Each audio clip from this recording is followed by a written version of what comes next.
everybody. Welcome back to another podcast episode. This is another special episode because someone's joining me today. Hello, hello. Hey, Nancy. Hi. So my wife is joining me today. We're doing another dual episode as we do every so often. And, this past weekend we were on one of our, I would say every 2-month weekend getaway. Went to our favorite spot in New Hope for 48 hours of unwinding and unplugging. And, as we always do, whenever we're driving back home from somewhere, we always talk about, what is moving us lately? What do we see out there in the entrepreneur ethos, or what bottlenecks or problems that people have? What is bubbling to the surface? And for the past, I would say 3+ years, something that still remains, I would say, a bottleneck or a thorn in a lot of entrepreneurs' sides is content creation. There are some people that totally get it. They know exactly what kind of content they should create because they understand their target audience. They have a favorite methodology of creating content, whether it's blogging their content, videoing their content, podcasting their content, or just posting their content.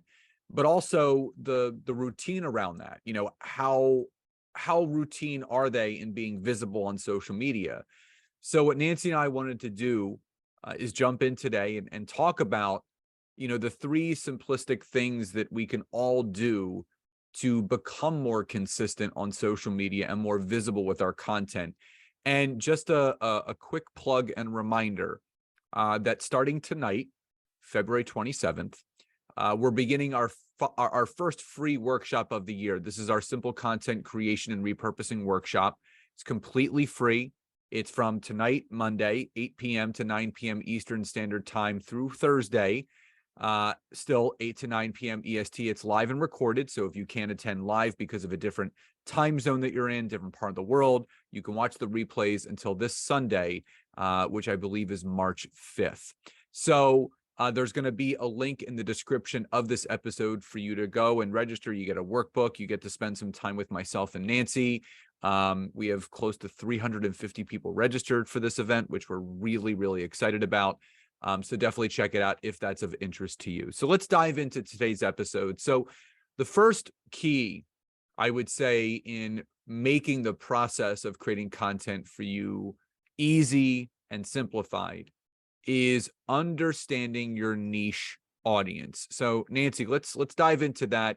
Why don't you explain to the audience a little bit about not only what a niche audience is, but how can one define what their own niche audience should be? Yeah, well, first off, a niche, right, is a segment of a market. If we're looking at the market as a whole, it's a way to really kind of dig down and help a certain segment of the market. And there's lots of different ways that you can niche down, right? It doesn't have to be just about demographics and, where you live and your location and your profession. It can also be around psychographics as well, so people who like certain things or have certain core values, or, it kind of goes a little bit deeper than that. So there are a lot of different niches that you can dig into. But what I always tell people, it's still better to niche than not to niche, whenever we're starting this process. And I also tell people who are stuck and frustrated and not moving forward with choosing a niche, at least start somewhere. Right. Look at the market segment, or, look at the market as a whole and, start to work your way down one level at a time, if you can start to dig a little bit deeper, so I know over the years, even my agency, we've changed, who we serve several times, and that's absolutely fine. But when you're able to choose a niche within a market, it makes it so much easier for you to create content that really resonates with, the audience that you're attracting. It really helps with so many different things. It helps you to be less scattered, right? I can't tell you how many entrepreneurs and people who I talk to who are just getting started online, and they're like, oh my gosh, I'm so frustrated and overwhelmed and confused because I'm posting all these things and I don't know what to post and what not to post. And so it's really important that we do niche down and, think about the people that we are trying to attract within our business. Who are the people that you want to work with? What is that niche of the market that you really want to attract? There's two things that always come to mind for me. Number one, it's what Seth Godin says, is that you never want to market to people, you want to market with people. And that's what you need to envision. So if you have a product, if you have a good, if you have a service, a coaching program, maybe you run your own group mastermind like Nancy and I do, who is that person from a professional standpoint or an industry standpoint that you're marketing with? They're sitting right alongside of you, so they're going to completely understand your message. They're going to understand some of the key things that you're pointing out, maybe in a tip value added piece of content. The other thing that comes to mind is really understanding not only as far as who you're marketing with, but who you best serve. And something that Nancy and I always talk about, and we go over this in our workshop, is that you don't want to work with everybody. I think that's the mistake that people make. They have this giving heart, which we all do, and I want to serve and I want to help I everyone. can help everyone. Yeah.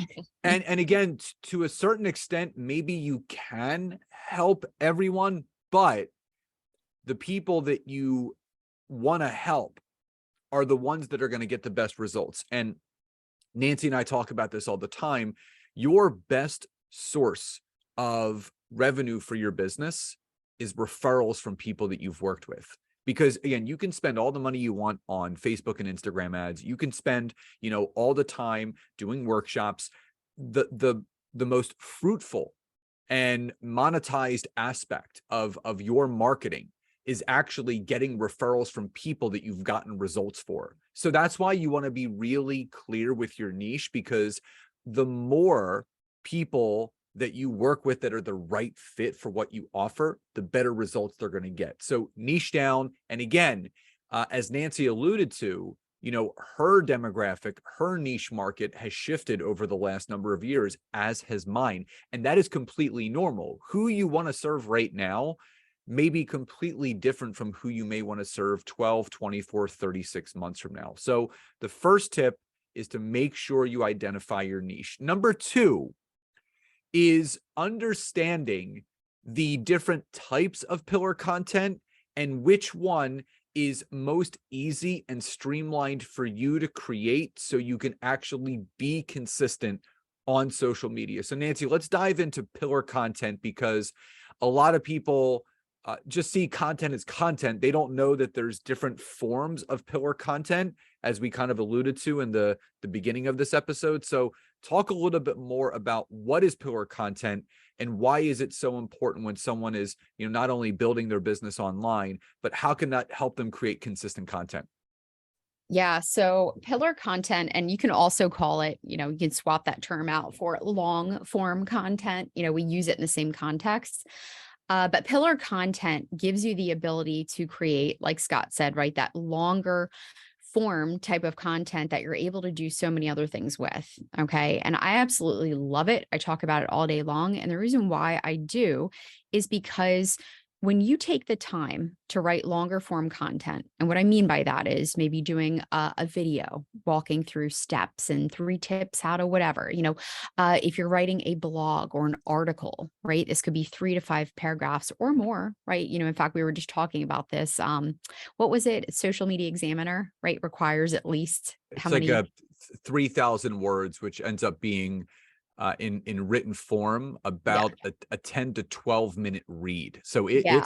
it's So juicy. It's juicy. yeah. So I mean, really, there's a wide range there. But here's my whole point is by you as the expert taking the time, number one, to niche down, get clear on what your audience needs. You start to dig down, and I always say just make sure it's very clear on the things that you want to start talking about and help with. And then boom, when you start creating this longer form pillar content each week, it provides so much amazingness. And okay, I'm going to break down a few different things that you can do with it. So number one, let's say, right? So I'm someone who actually likes to write articles and blog posts. I completely, right? So I just recently released a book, my first book. Those were all blogs and articles and podcast episodes that I did prior. In fact, last year, my season 2 of my podcast episode, that was all my book, right?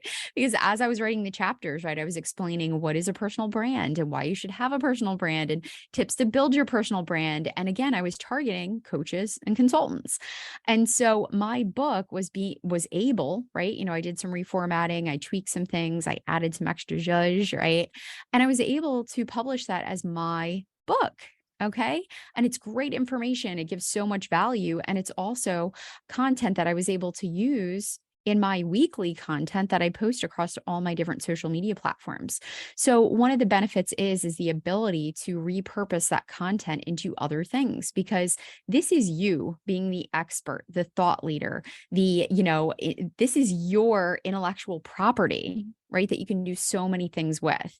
So I highly recommend taking the time to at least think about writing one pillar piece of content or long form content, right? That breaks down to 4 a month. Okay. You can even batch if you'd like, which is sit down and do them all at once. But I challenge you to do that, because once you get going and you get on this content creation machine and you start to just pump this stuff out, now you have, okay, again, using the example of an article, you now have a script that you can basically use to do a video, to do a podcast episode, to also put into a book, and to break apart into different pieces of content. So you can do so many things with it. And then step 2 is you can repurpose that till the cows come home. Okay. So let's say you did a really cool week and you broke apart, all about, and this is what I did one time, I did a whole entire week helping people communicate what they did in a nice and clear way, right? It was the whole week where we talked about, having a nice, clean, crisp business statement.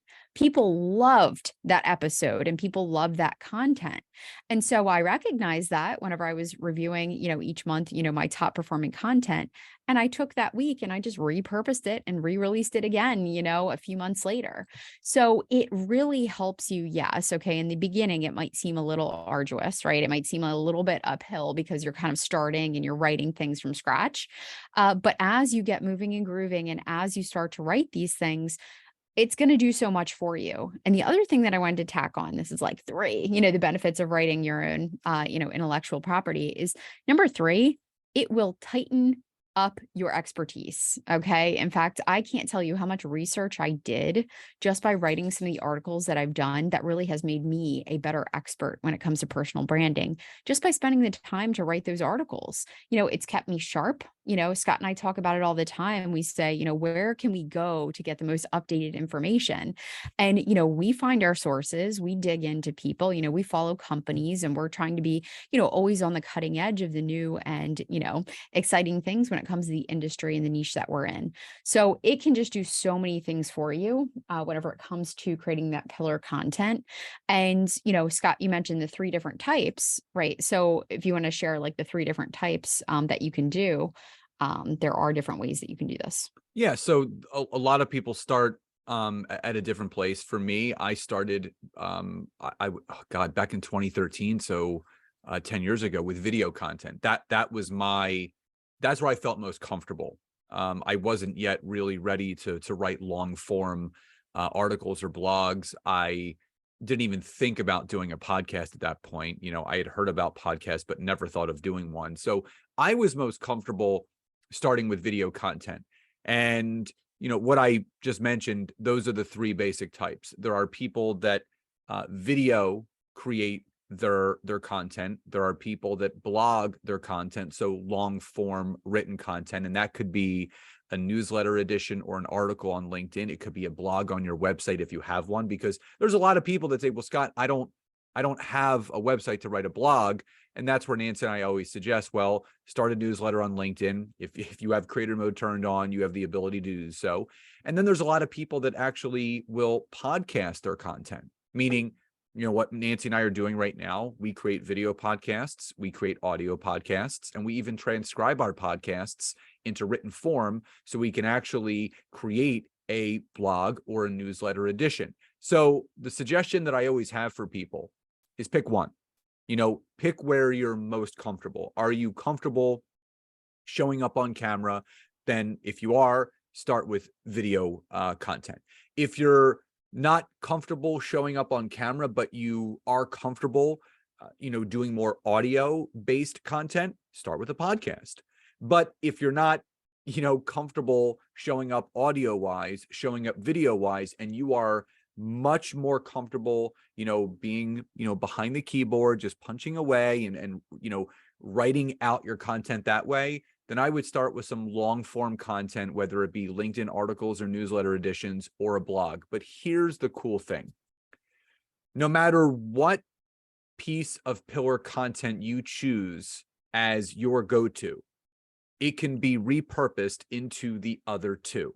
Meaning, if you start with a video piece of content, that could be obviously taken and converted into audio only for a podcast. Or that podcast or that video can then be transcribed into a long form written blog or newsletter edition. And they're all interchangeable. So say you start with a podcast, that can be turned into a video, and that also can be transcribed and turned into a newsletter or blog. If you start with a blog, that blog, as Nancy alluded to, can become your script for a podcast episode and a video training. So they're all interchangeable, but you got to pick one. So number one, identifying your niche, figuring out that audience. Number two, choosing your avenue, your path of what pillar piece of content you want to create. And that's step number two. And step number three, once you've identified your niche and once you've chosen the path you want to go down of the type of pillar content you want to create, the third thing is creating a content posting schedule. Meaning, what is your frequency? How often are you going to be showing up on social media posting your content? And this is key. You can identify your niche. You can identify and clearly state, this is the type of content that I'm going to create. But once you have all that figured out, you have to decide what your content posting schedule is. So Nancy, why is it important once someone identifies their niche, they choose their pillar content that they want to create and that path they want to go down? Why is it so important to then, put that all together, put a nice little bow on it, put the cherry on top?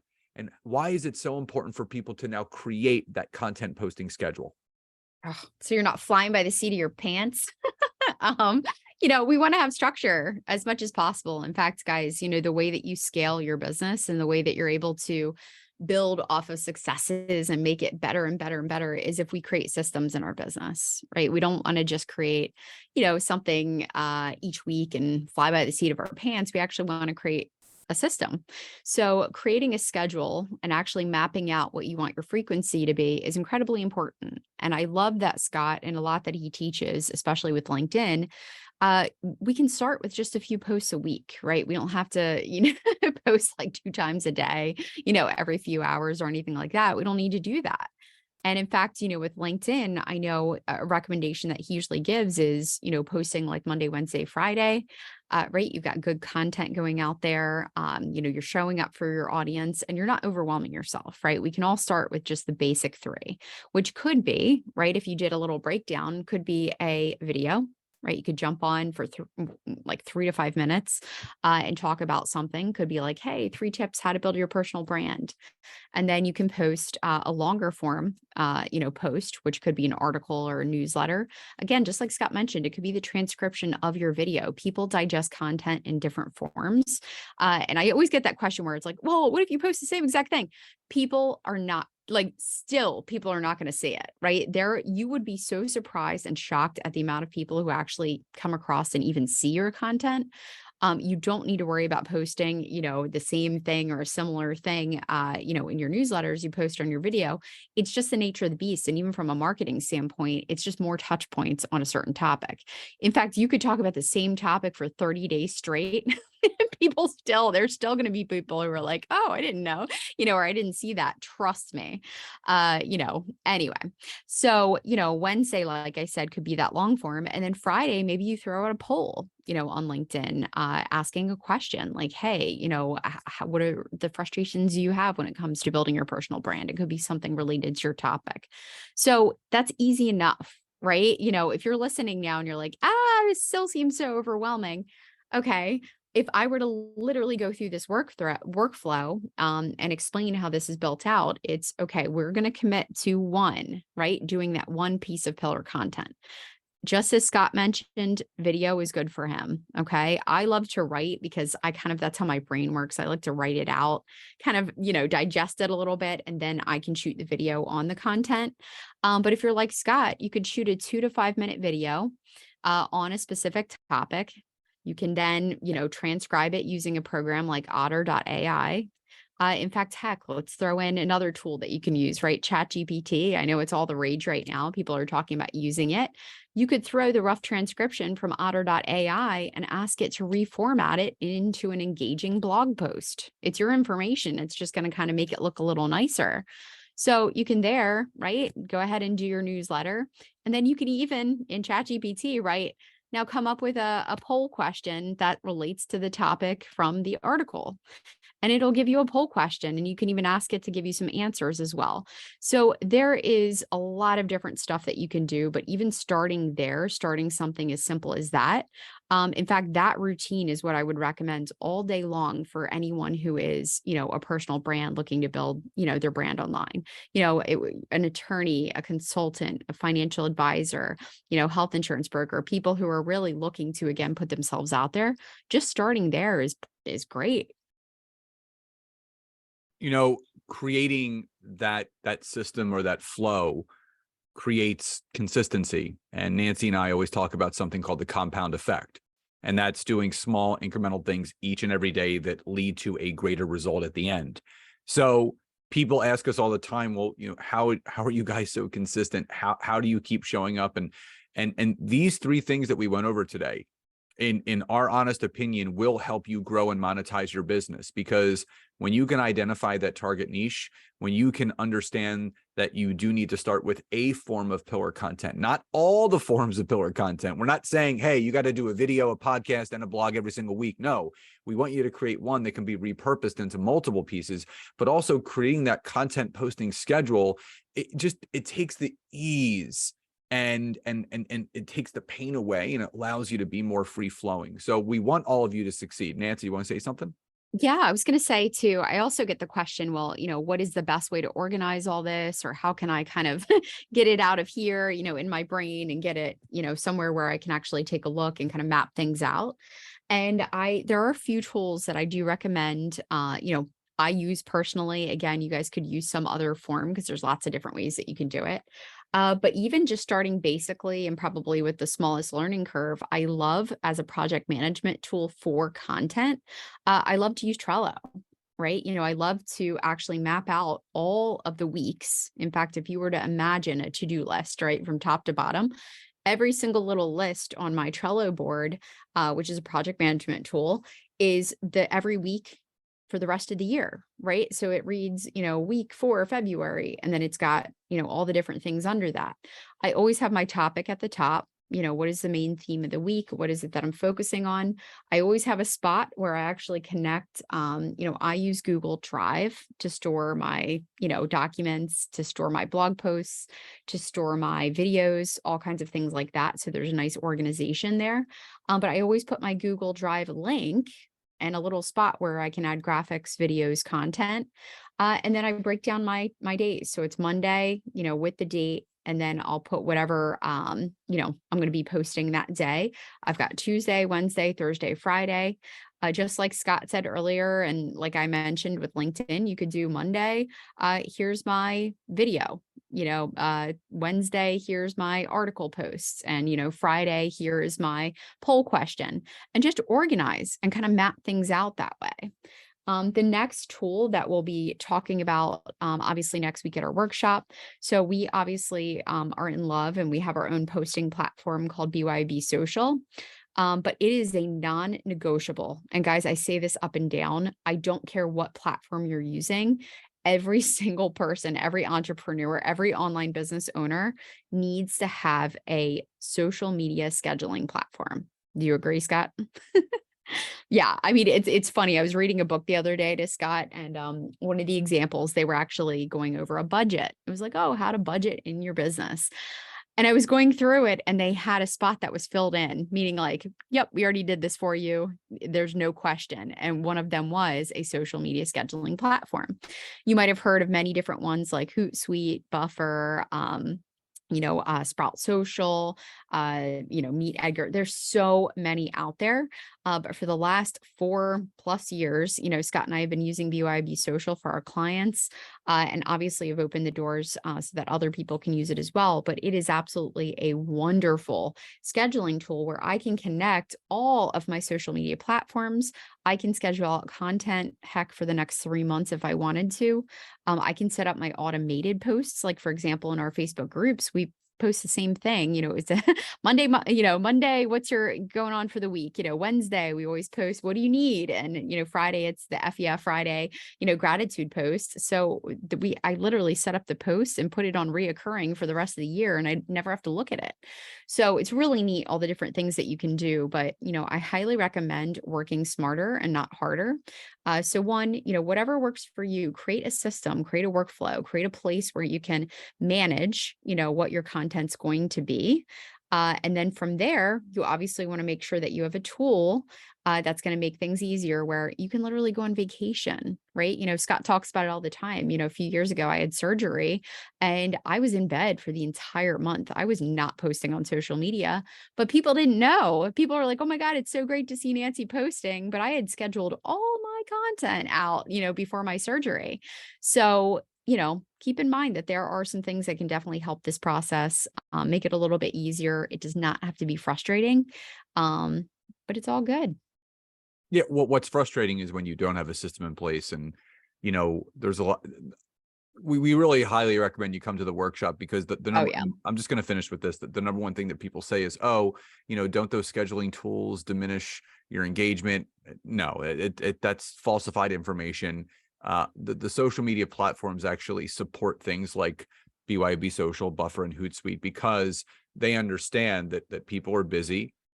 They have other things going on, so they would rather have a tool like the one that we have to allow people to create their content and be present on social media than not at all. So Yep.